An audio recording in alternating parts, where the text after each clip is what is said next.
Bismillahirrahmanirrahim. Assalamualaikum warahmatullahi wabarakatuh. Apa khabar semua murid-murid darjah 1? Ustaz doakan semua murid-murid Ustaz hari ini diberi kesihatan yang baik oleh Allah Subhanahu wa taala.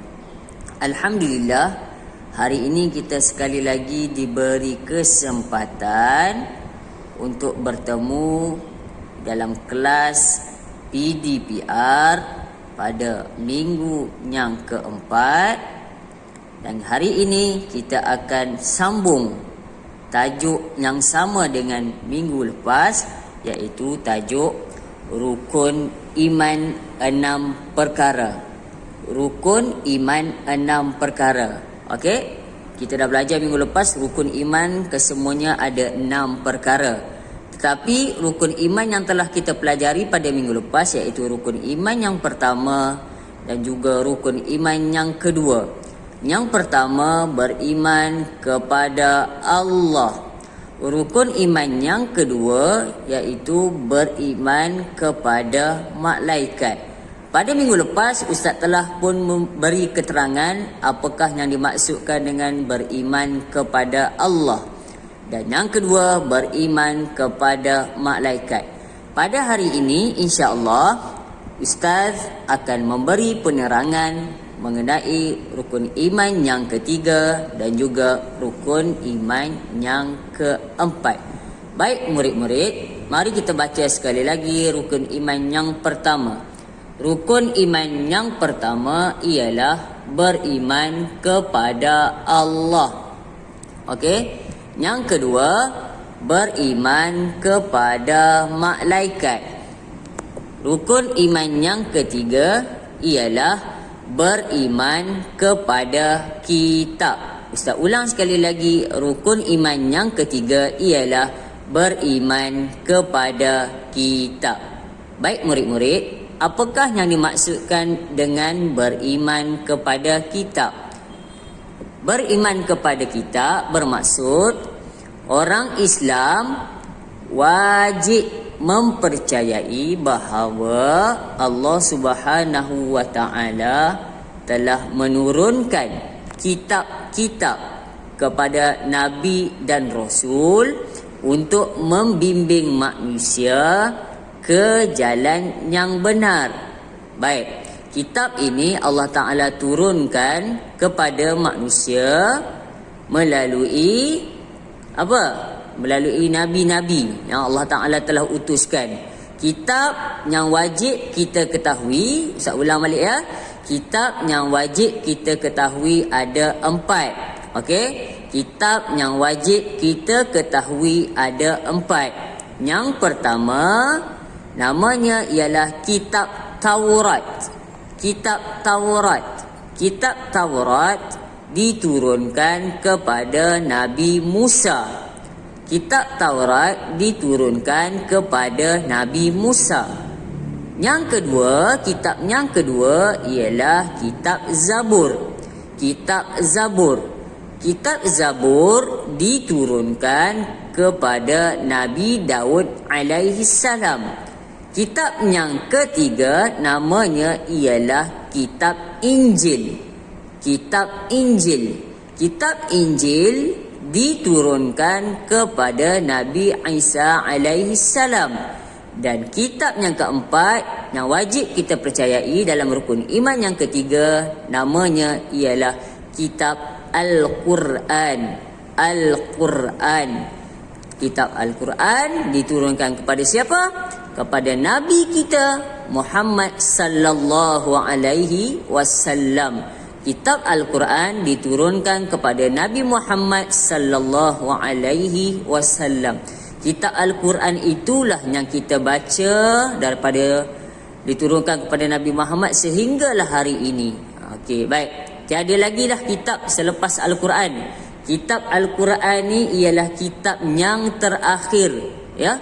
Kitab Al-Quran ialah kitab yang terakhir. Tiada lagi kitab selepas Al-Quran. Kalau orang kata ada lagi satu kitab selepas Al-Quran, maknanya tipulah tu ataupun bohong. Sebab kitab yang terakhir yang Allah Ta'ala turunkan, kitab semua ada 4. Yang pertama tadi Ustaz kata kitab Taurat, kitab Zabur, kitab Injil, dan yang terakhir yang keempat kitab Al-Quran. Tiada lagi kitab selepas daripada Al-Quran. Kalau tiba-tiba orang kata, Ustaz, saya tengok dalam TV Ustaz, ada lagi satu kitab selepas Al-Quran. Maksud dia tipulah tu. Sebab kitab yang terakhir yang wajib kita percayai hanya Al-Quran. Kitab Al-Quran ini ialah kitab terakhir yang diturunkan kepada Nabi kita Muhammad sallallahu alaihi wasallam. Maka keempat-empat kitab yang Ustaz sebutkan tadi wajib kita sebagai orang Islam percaya. Okey? Baik. Dan yang keempat, hari ini rukun iman yang keempat, iaitu beriman kepada Rasul. Beriman kepada Rasul. Murid-murid, Nabi ataupun Rasul sebenarnya ada ramai. Tetapi Nabi ataupun Rasul yang wajib kita percayai cuma 25 orang. Berapa orang? Cuma 25 orang. Beriman ni maksud dia kena percaya kepada Rasul. Berapa orang yang wajib kita percayai? 25 orang.